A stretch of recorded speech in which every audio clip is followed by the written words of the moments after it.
welcome back to Power of Storytime. I'm Kate, the creative director of Calling Card Books and Z Girls Press, and every Wednesday at noon Pacific Time, 3 p.m. Eastern Time, we read from one of our books, and this week we're continuing from Finding the Lost, and we are lucky enough to have the author, Michael Foster, joining us once again to chat for a little bit. So welcome, Michael. Hi again, everybody. We're glad to have you. We know you got a real busy week this week. Yep. Yeah, but last week we've seen the cat Tawny for a little while now, but last week she really came in and fought off a bunch of wolves that were attacking Alicia. And I know there's a little bit of a story behind Tawny's name, so I wanted to ask you, where did the name for this cougar, Tawny, come from? Sure. You know, as I was developing the character, I think I mentioned, you know, in our last conversation or one of our previous conversations that I was looking at landmarks around our lake and determining, you know, where Alicia was going to travel based on these landmarks. And one of the landmarks that didn't make it into the book was Cougar Rock. But when I decided not to put the landmark in the book, I thought, you know, it could be a cool idea to have the cougars in there. Because you do see them at the lake, though very rarely. I think in my life I've seen them twice. And when I'm really kind of out in the wild. So it's really rare that you see them. But I wanted to have that character. And when I started looking at pictures of the character and thinking about my own cats, something that jumped out to me was the color of their eyes was really vivid. This yellow color that can be very striking. Yeah. But I wanted to have a more descriptive word for it, and as I started considering options, Tawny popped into my head, and also made me think of the owner of North Shore Lodge. Her name happens to be Tawny, and she's a great friend of mine. We actually have something in common where we both had near-death experiences due to falling. Wow. You know, I fell off a tower. She fell out of a plane. Oh my goodness. Oh my gosh. Yeah. So it's hers was a little bit more extreme than mine, but we both came through the other side as, you know, people who just kind of appreciate life more. And we've always had a very good relationship, and from the moment she learned about book one, she was very supportive of me and very excited to carry the product there at North Shore Lodge, so the campers could come and, you know, entertain their children instead of being bored. You know, here's a book and give them a book to read. This camera keeps. Yeah, your arms keep disappearing a little bit. I keep disappearing. It's the magic, though. The wild side is breaking through. Yeah. So when I thought of the color of the eyes, and then I thought of her name, it just all seemed to click for me, and I thought it would be a very good idea to kind of honor her a little bit and our relationship by you know, naming the cougar Tawny. Yeah, that was a really sweet thing, because she's been so supportive since book one, and had the book at the lodge and had some really fun meetings with fans and things there, and people in that area seem to really love it. And the floor director has something to say. Let's see. One question, one comment. Was the airplane that Tawny fell out of in the sky? It was. Oh, was it? My goodness.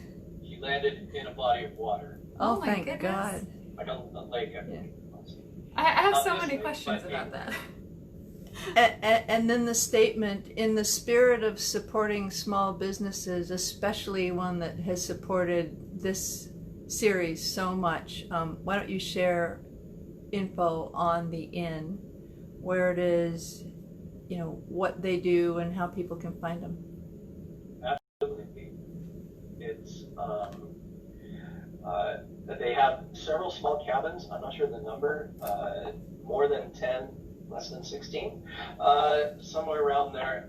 They're very close to the campgrounds around the lake on the North Shore, hence their name, North Shore Lodge. And they serve very delicious, typical bar food, hamburgers, helping with poppers, salads. Sometimes they do a bigger barbecue kind of thing, but they usually book up very quickly during the summer, but you can find them online. I'm not sure what their website is, but they're North Shore Lodge at Warm Lake, Idaho. And it's great if you like karaoke on weekends. They do a lot of karaoke. It gets very loud and boisterous, but it's a great time. Yeah. Once it's okay to move around again, we'll have to make a pilgrimage there sometime, because the two of us have never been. And I'll make sure and link all of the information in this post once the video is over, to make sure people can go and check that out. So fun. I cannot believe that Tawny fell out of an airplane. Was it a parachute problem, or? Yeah. Okay. No, she was pushed out by smugglers. Tawny, she leads a very exciting life. Book 3 storyline. Yeah. You heard it here first, guys. So getting back to the book, last week Alicia went back to where her cabin would have been in the wild side, and she found a crack where she was able to look through and see her parents trapped in the amber bubble in her world. And I was just wondering, how did you come up with the magic in this book, and how did you decide how it would work and who would be able to use the magic? Well, part of that's going to be revealed in the next book, so I can't talk about it. Spoilers. Too much. I wanted, as I mentioned, the mechanics, the magic to feel a little bit more organic or real, and not too, fantasy world style. I wanted it kind of just there to exist, that it was a part of life in this other world, in the wild side, and it was there before the two worlds separated, that it was part of our world too, and that not only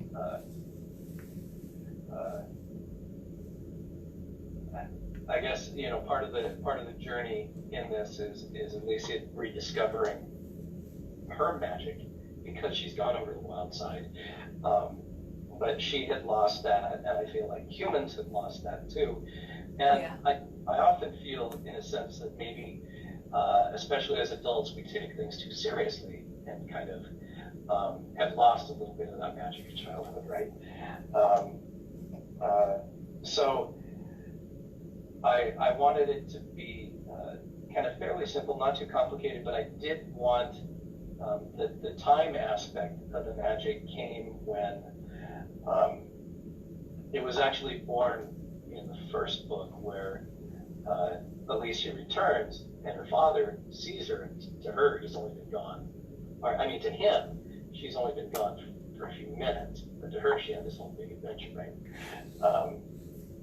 So that just carried over well into this to be something that time difference starts affecting this world. Yeah, and I love how you called it organic, because it really does feel that way, because like you said, the kind of magic of childhood and the magic of nature, you really feel it on the wild side, and it just makes sense that, like, when you go out in nature, you do feel that sort of wonder of, like, wow, it's so incredible and magical that this exists, and you feel that on the wild side too, which is kind of fun and something that's sometimes missing in everyday life, and especially grown-up life. Right, and sometimes, just being in nature, you just can stop and look around, and everything feels magical. And you can imagine like little gnomes hiding in the bushes, or something like that. Things that are just out of sight, but they're there. In the same way that when Alicia first crosses over to the wild side, the barrier is kind of just out of sight. She sees it, but she knows it's there, and she has the ability to actually cross over.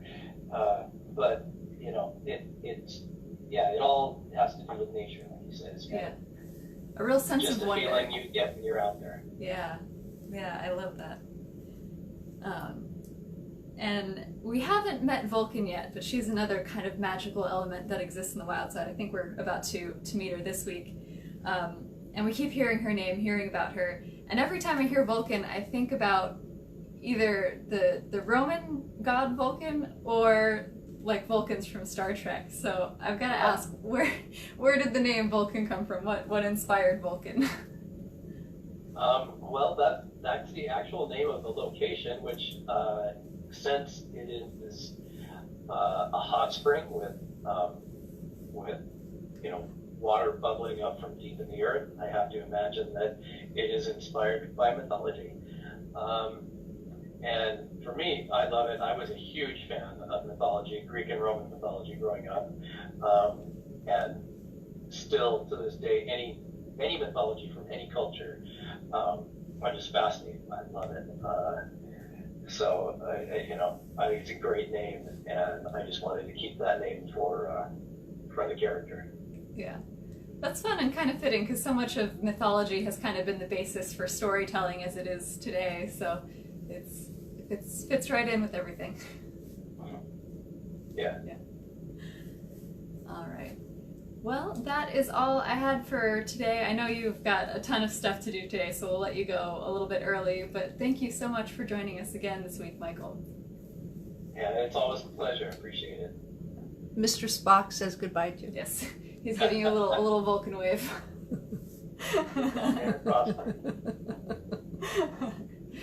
It's great chatting, Michael. Bye-bye. Okay, so as I just said, last week we saw a wolf attack, and Alicia was saved by Tawny, the cougar, and she is making her way to Vulcan, the next ancient, to try and see if she can get some help or get some answers that she wasn't able to get from Thunderbolt. So now we're gonna pick back up and see if she makes it to Vulcan and if Vulcan can help her. First, have a little drink of water.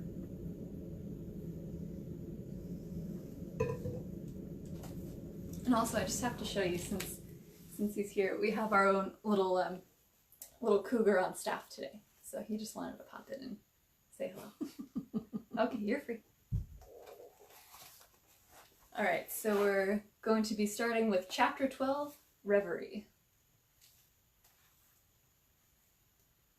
Alicia spent the morning making her way back to the trail that she had been following since leaving Thunderbolt's Mountain the previous day. She turned south, happy to leave the previous night's attack behind her. Alicia found herself disappointed that the area where her cabin would have stood seemed so different in this world, but there was no reason to expect anything else. She was happy to be making progress again after the small detour, and felt that with no mishaps she could reach Vulcan by the end of the day at the very latest. The wandering path took her over low, grass-covered hills before cresting at the top of the ridge, where the vista opened up, and she saw the tremendous view of a long, wide valley below. The forest thinned out in this area, and Alicia could see the lowlands between here and the mountains on the other side. One of the smaller forks of a river, known as the Salmon River back home, wound its way through the center of the valley. The sun danced along its slow-moving ripples, casting bright sparkles. It looked as if some giant who perhaps drank a few too many large mugs of mead had rambled aimlessly across the landscape. The water had sparkled like diamonds that might have fallen unnoticed from a hole in the giant's big pack, forming a snaky line from one end of the valley to the other as he tried to avoid falling. Alicia stood on the ridge, watching the river, just for a moment, as it triggered thoughts of her parents who she was so worried about right now. She knew the area well, but had never seen it this green. One of her favorite summer activities was floating down the lazy river on a big inner tube. When she was younger, her dad always went along with her, making sure she was safe. even though the river never got very deep or fast. Thinking about that, a single tear rolled down one cheek, which she quickly wiped away. Stop that, she told herself. But this quest she was on kept her deep in thought. For the past couple of years, she had gone without her father, joining some of the older kids from around the lake, including the girl next door. It had given her a sense of independence, which she loved. The kids were always careful in the rapids, which occasionally presented themselves, and when approaching the sections of river where the beavers had dropped trees to block the flow of water, she would paddle to the other side, climb out, circling the beaver dam, before getting back in downstream. About 2 miles down the river from the point where they first entered the water, there was a bridge. It would take a full hour or so to float there, with their frequent stops to look for snakes or salamanders, but she always knew her dad would be waiting with the car, ready to pick her up and take her home. Seeing it from this vantage point now, laid out like a sparkling ribbon, Alicia remembered that last float less than a month ago and wondered if she would ever be able to enjoy doing that again. Not far now, she thought, squinting up at the sun hanging in the sky overhead, wiping her damp forehead. She still had a few miles to go, but knew she could get there before night. Starting down the trail into the valley, she could see Tawny ahead, bounding towards the river. The cat looked like she was hunting. Maybe she spotted one of the rabbits that were common in this area, or maybe she decided to catch her own fish. Maybe she would bring one back for Alicia this time. The girl chuckled at this. Do I want to eat fish covered in cat slobber? Yuck. She continued to chuckle at that thought as she walked. Her mood lightened a bit, giving her the sudden urge to sing. What was that song I used to sing with my dad? Alicia thought. Take a moment, look around, see who needs a hand. That was it. On the shore where we exist, we're all just grains of sand. She sang softly as she walked, forgetting some of the words and humming those sections instead. She felt good, perhaps the best she'd felt since arriving in this realm. Alicia marveled at the thought. Was it her brush with death the night before that had given her this wonderful feeling of being alive? Or maybe the bond she had formed with the magnificent creature running ahead of her that lightened her spirits. Tawny had protected her like a mother protects the child. Maybe this unusual sense of having a surrogate parent was what filled her with joy today. She didn't know for sure, but whatever it was, she welcomed it and continued to sing. The song reminded Alicia of Braintree, particularly of her meeting with the yellow pine, which seemed so long ago. In this world, because of the time difference, it had been a very long time ago, she thought. When hearing Thunderbolt's story of Braintree's creation, that the tree deserved to be destroyed. But was that really true? Did anything deserve to be destroyed? Perhaps her good mood made her feel this way, but she didn't think that was why. After all, Braintree hadn't been evil, but he hadn't been remorseful either. Not at first. He was simply trying to live as all the creatures were. Magic, not his own birth, but forced upon him by the power of others, had been the real problem. It had given him strength, it had given him strength he could not control. In the end, he felt sorrow for what he had done to the realm, and even cried for the mountain troll Bristleback. So no, Alicia didn't think he deserved to be destroyed. He only needed to understand. He only needed compassion. She felt that she had given him those things in some small way. She wondered if he was still alive now, and if so, did he feel compassion? Alicia made it through the valley and reached the trailhead to the hot springs a couple of hours before nightfall. This offshoot of the main trail continued up into the hills toward the springs, following a small stream along the way. Alicia turned onto this smaller trail and proceeded into the woods, to the west, the trees closing in around her. At some point, Tawny had returned from her roaming, or whatever she had been doing, and was following closely beside the girl. After the open space of the lowlands, Alicia wondered if the cat thought the girl was less protected in the woods themselves, where the trees were denser and where hidden patches of darkness were beneath large bushes. Perhaps she knew that night would be coming soon, and wanted to be near, just in case. The sun fought its way through the branches of the pines, casting torn bits of light on the path. The dirt on the trail here was fine as talcum powder, maybe an inch thick, and it poofed away in small clouds with each step. Alicia's shoes were soon covered in it, and it turned her socks brown. The dust made her sneeze, and she didn't like that, so she tried walking along the very edges of the trail, where the dirt seemed to be more packed. She glanced to the stream, which was formed by a large amount of water coming from the hot springs ahead. Meandering along the left side of the trail, as she walked the path, Alicia would occasionally step over the water to dip her fingers in, noticing the elevation and temperature each time she got closer to the source. The rocks in the stream were starting to turn white as well. A buildup of sulfur carried hard water and deposited on the stones along its path. The sulfur made the stream smell faintly of eggs, but despite this, she used the water to wash the fine dust off her face. Alicia and her parents visited Vulcan hot springs at least once every summer. They would pack a small picnic of water, sodas, and sometimes wine for her parents. But the best part of the picnic was the hot dogs. The water coming from the springs was boiling hot in some places, heated by the Earth's thermal core.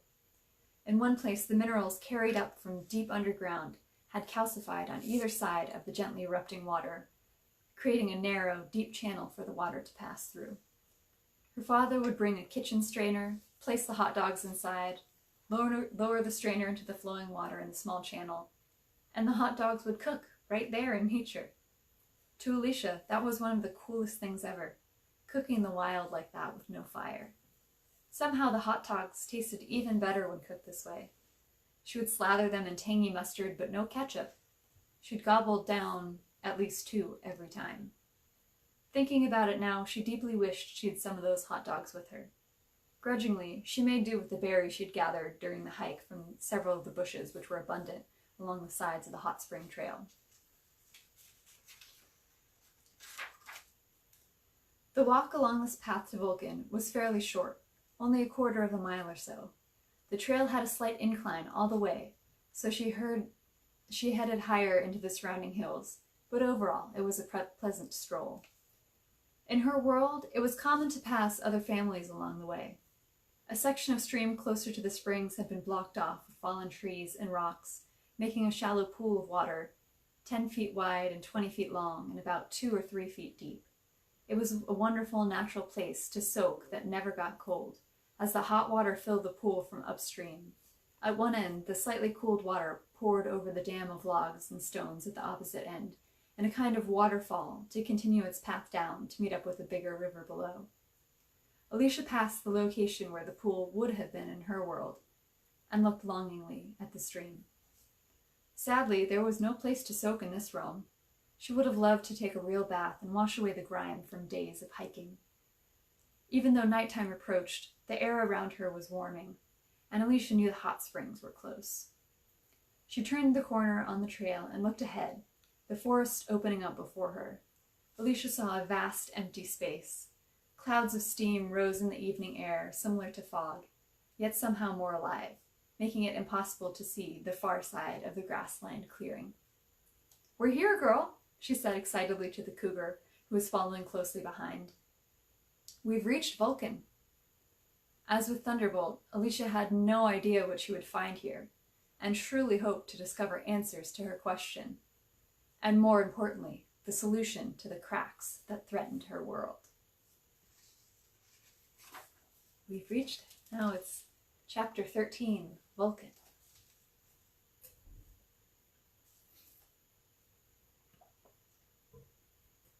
Alicia followed the narrow trail forward.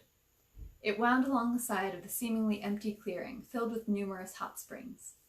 Small holes of various sizes dotted the ground, from which hard mineral water boiled up from the depths of the earth, to spill onto the land and run down the mountain in a large blanket of steam. The area was over half the size of a football field, with at least 30 pools of bubbling water. She knew from experience that some of the water was scalding hot, while other pools were lukewarm. Alicia remembered as a child touching one of the hot pools with her finger, against her parents' warnings. Alicia's father took her hand and plunged her scalded fingers into the icy depths of the cooler they carried for their picnic. He held them in there until the sharp pinpricks of cold surpassed the pain of the burn. The adventurous child felt the burn linger for the rest of the day and learned her lesson well. These hot springs did not entirely cover the area with water. The rocky ground was interspersed throughout with dry patches. You could walk out into the rising stream if you stepped carefully, avoiding a myriad of streams which were only an inch or so deep, keeping to the rocks instead. Alicia dropped her gear in the tall grass and adventured across the rocks toward the middle of the springs. She let the steam, more abundant in the cool evening air, envelop her in a cloud of damp warmth. Tawny chose to stay behind with the backpack. The girl guessed the large cat, much like the house cats back home, preferred to remain dry whenever possible. She did not want the great cat to misstep and burn her huge paws, so it was for the best that she stayed and watched from the meadow. Alicia jumped over the small rivulets of hot water, moving from one flat, stony patch to the next, enjoying the warmth of the misty air surrounding her. She didn't have the slightest idea where to start looking for the ancient that resided here, having never seen any home or dwelling on this mountain, which had a lookout tower. In this area, there was nothing but grass and wildflower, and farther back, trees surrounding the hot springs. Though the night came on quickly, she did not feel any sense of urgency to build a fire. Alicia knew from watching the steadily waxing moon on the previous nights that it would be a full moon in the sky tonight, offering plenty of light, and the air was warm enough that she could not feel the cold. Without any food to cook, and with a trusted mountain lion to protect her, she could pass the night comfortably without a fire. Tonight, she would enjoy looking at the stars. As she moved deeper into the hot springs area, steam billowed around her, and she lost sight of the sky. There was a wide space in the middle, enough to spread out a picnic blanket, which her family had done in the past. Reaching it, she sat down, feeling the warm stone beneath her. "Hello!" she called softly. For some reason, Alicia always felt this was a place of quiet solitude, a place to commune with nature. When she used to visit her mom and dad, they always spoke in lower tones, as if any loud sound would disturb the balance of nature in this sacred spot. No one responded to her call. The only sound was the constant murmur of water, like the hushed voices of an audience before the orchestra begins. Not quite as loud as the rushing river, though it would eventually grow louder downstream. Here, where it was born, the sound was softer, as if the water, too, respected the sanctity of this location. As Alicia sat there listening to the sounds of nature, she noticed a stirring in the air around her. Little swirls appeared in the clouds of steam that grew thicker now. She could no longer see to the edge of the hot springs, where she assumed Tawny still rested next to the trail. It was like being in a thick fog. The floating, dancing, multicolored lights that Alicia had seen in the evenings past returned, flitting their way through the dense, warm mist. There were more of them tonight, and though they moved closer than ever, she could still not see them as clearly in the cloudy, moist air. The idea of them being will-o'-the-wisps came back. Were the lights everywhere, or did they just follow her here? Alternatively, did they draw her here? She felt a small chill run down her arms at the thought, despite the heat of the springs. She saw something larger, humanoid in shape, but ethereal, if not completely solid, moving through the steam towards her. Alicia rose to her feet and peered more deeply at the shape not yet clear. As she watched, from out of the fog emerged a woman, clearly naked, yet lacking details, like one of the classic carved marble sculptures she had seen in museums at home. Except this sculpture lived. Alicia's cheeks got hot, and she averted her eyes from embarrassment about the nude figure in front of her. She felt she shouldn't see this powerful being in a state of undress. "My child," the ancient facing her spoke as she stepped close and placed a hand out on Alicia's cheek. "You do not need to feel shame. Look around you. We are in nature. We are a part of nature. You are a part of nature." Alicia slowly turned around, her head back towards the woman. Are you Vulcan?" she asked timidly, already knowing the answer. For some reason, she could not understand why she felt more in awe of this being than she had of Thunderbolt. Perhaps it was because he looked more human, if a bit taller than average. He was older too, and wearing bedclothes, while this being showed no age whatsoever. She appeared timeless, carved into this ivory form, as ageless as the Venus de Milo. "I am, child," she said, lowering her hand. The ancient's voice was soft and musical, like notes plucked gently on a harp. "And you are Alicia." The girl smiled and blushed again at being recognized. "I am," she said. "I'm so pleased to meet you." Her anger at Thunderbolt's cryptic statements and her determination to get answers faded away. She felt at peace in the presence of this being, as if she were a newborn swaddled in her mother's arms. "I did not expect you to return to this realm," Vulcan said. "You have done what you came to do so long ago. It is time to live your life." Steam spun and swirled around the being as she moved closer to the girl. Placing her hands on Alicia's shoulders, she looked warmly at her. "You have your father's eyes." "You know my dad?" Alicia said with surprise, shocked at the idea that Vulcan had been watching her. This close, she could see very faint streaks of yellowish orange and red appear on Vulcan's body, dashing up the woman's chest and shoulders in random paths, like flames licking up the side of a burning log. "I have seen you with Richard," the living statue said. "I have seen him in his boat on the lake. I saw Katie too when you all came to picnic here. Your family seems very loving and happy." "We are," she agreed. "Or we were, anyway. But now my parents are caught in a time bubble. There were cracks between your world and mine." She paused, pulling away, trying to come up with the right words to explain it. "Your magic is, I don't know, leaking into my world or something. My parents aren't the only ones trapped. I saw squirrels and birds, too. I had to return here," she explained, gesturing with her hands. "Because it's the only place I knew of where there might be answers." Alicia turned and paced a few steps away before turning back to the ancient. "I went to see Thunderbolt first, mostly because he was the closest to where I arrived, but he only gave me more questions. He said he had no magic left." "Well, almost no magic," Vulcan replied with a gentle laugh. "He did provide you with protection, I see," she said, smiling. "He said the same thing," Alicia responded, remembering her conversation with Thunderbolt. "But I don't know what he was talking about. What protection?" The woman glanced away from the girl towards the edge of the clearing, seeing something there was hidden by the steam. "The great beast who follows you. She will give her life for yours." "Tawny? He gave me Tawny?" Alicia was shocked and amazed.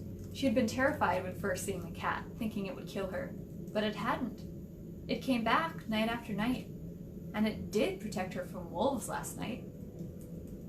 "Is that why she's so friendly?" she asked. "No, child. It is true Thunderbolt sent the cat to you. However, he does not control the beast. He only let her know that you were important and must be protected. Any relationship you form with her is your own doing." Vulcan looked at the girl. "I sent you my own watchers as well."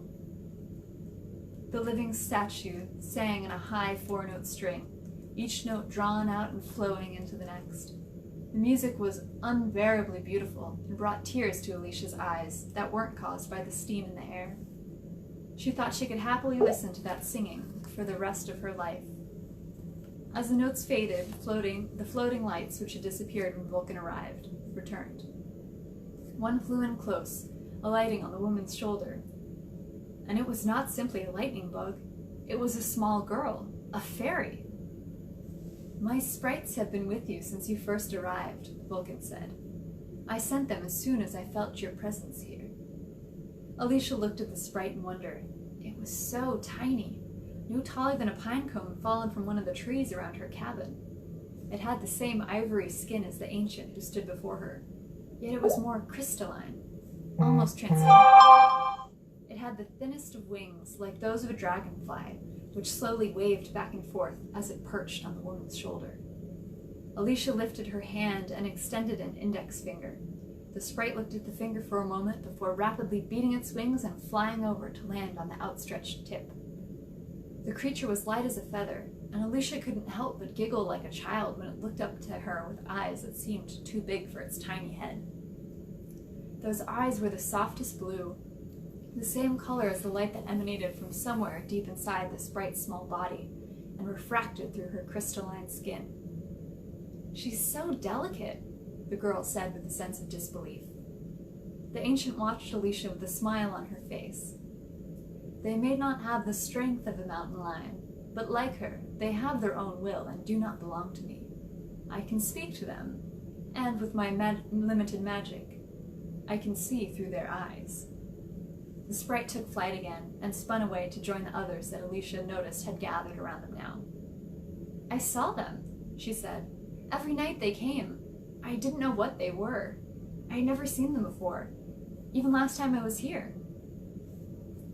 Over 4,000 years ago. It's been a long time. You are right, they were not here.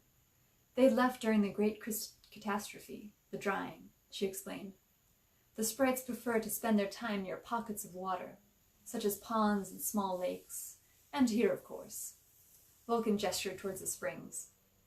"When the great tree took all the water, those pools disappeared, and so the sprites moved on.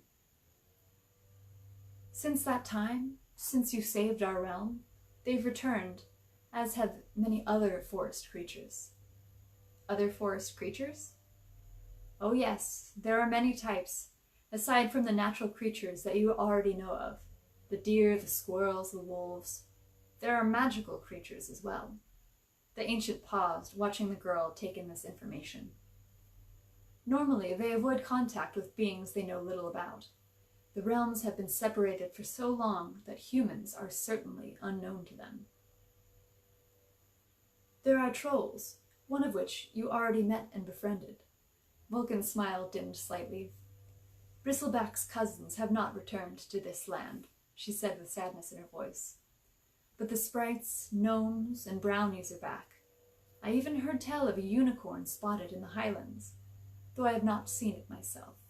They are extremely shy and secretive."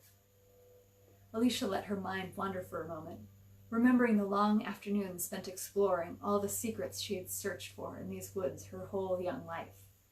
She realized now that they did exist. A unicorn!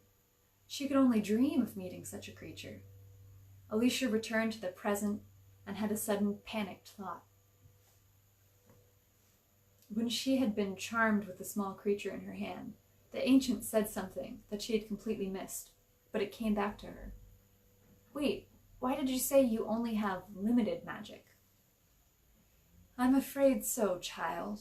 We, Thunderbolt and I, gave you the magic you needed to defeat Grandtree when we called you here so many years ago." Vulcan looked at Alicia with a combination of affection and sadness. "Just as with him, I have no more magic to give." "You called me here?" she asked, confused. "Yes, we allowed you to catch a glimpse through the barrier. You saw and you stepped through. You did what you were born to do." Thunderbolt said the same thing. What I was born to do. What do you mean by that? I don't understand. Alicia spun away from the ancient and stormed to the edge of the dry space, staring into the steam around her. "I don't understand any of it." Alicia felt a sudden and unexpected anger flood through her, frustrated at learning once again that there was no help to be found here. The circling sprites winked out in response to the girl's anger, slowly and cautiously lighting back up one at a time. Vulcan stepped towards the girl, who still stood with her back towards the being, and rested her hands again on Alicia's shoulders. The angry girl tried to shrug them off, but the ancient kept them gently, yet firmly in place. "Alicia, you have magic in you. You were able to gather a mismatched collection of friends before." Sorry.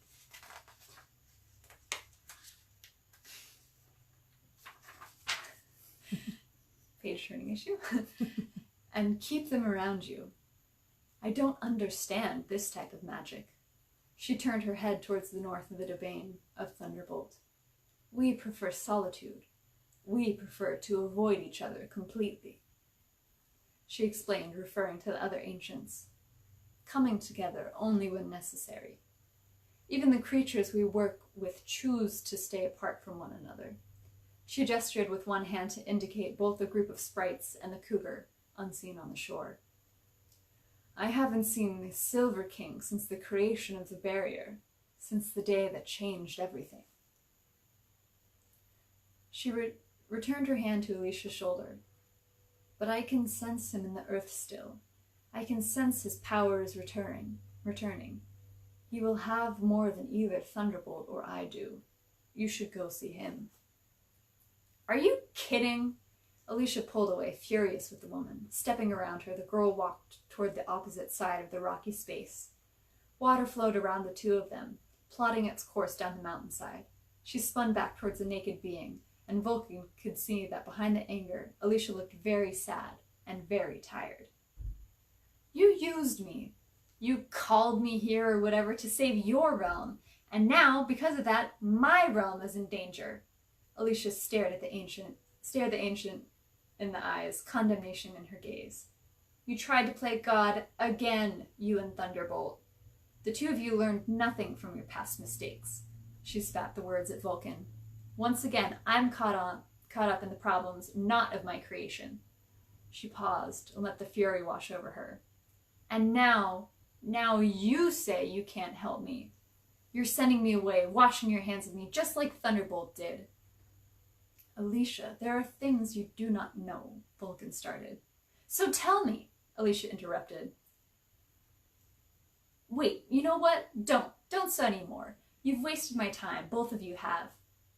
I said I'd get answers here, but you've done nothing for me. The girl turned away from the ancient, leaving a shocked and saddened look on Vulcan's porcelain features. I'm leaving, Alicia growled. I'm going to find the Silver King, unless he was smart enough to stay away from you two. Oh, sorry. At least he was smart enough to stay away while you two could not leave well enough alone. She stepped across the streams of hot water, moving her way through the warm fog. You say you can feel his powers through the stone, she called over her shoulder as she continued toward the meadow. Maybe he got them back. He was always the strongest, she taunted. Perhaps he will help me. Only silence followed her. Alicia reached the edge of the springs, emerging from the steam to see the great cat pacing back and forth along the shore. She must have sensed Alicia's frustration. It's okay, girl. I'm okay, just angry, that's all. She wanted to scratch the cougar between the ears, but didn't feel quite that comfortable with the beast yet. And in the cat's agitated state, Alicia didn't know if it would bite or not. Come on, we're leaving, she told Tawny. Alicia looked back into the warm steam of the hot springs, but could no longer see the ancient. She shrugged on her backpack and started back down the path to the main trail, no longer wanting to be here, even with the warmth of the springs provided. She would find another place to spend the night, away from the being that used her.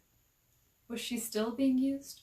She didn't know, but as she looked to the future and her meeting with the Silver King, she knew without a doubt that he was her last hope. And that was Vulcan. Bum, bum, bum. So next week we'll get to meet the Silver King and see what that ancient is all about. We hope you'll join us again next Wednesday at noon as we continue reading. And if you're enjoying these videos, we'd love for you to either give our page a like or share this with some friends who might be interested in reading as well. And as always, if you go to callingcardbooks.com/powerofstorytime, as we have over here, you can read from any of these books and watch previous Power of Story Times. So we hope you'll join us again next week.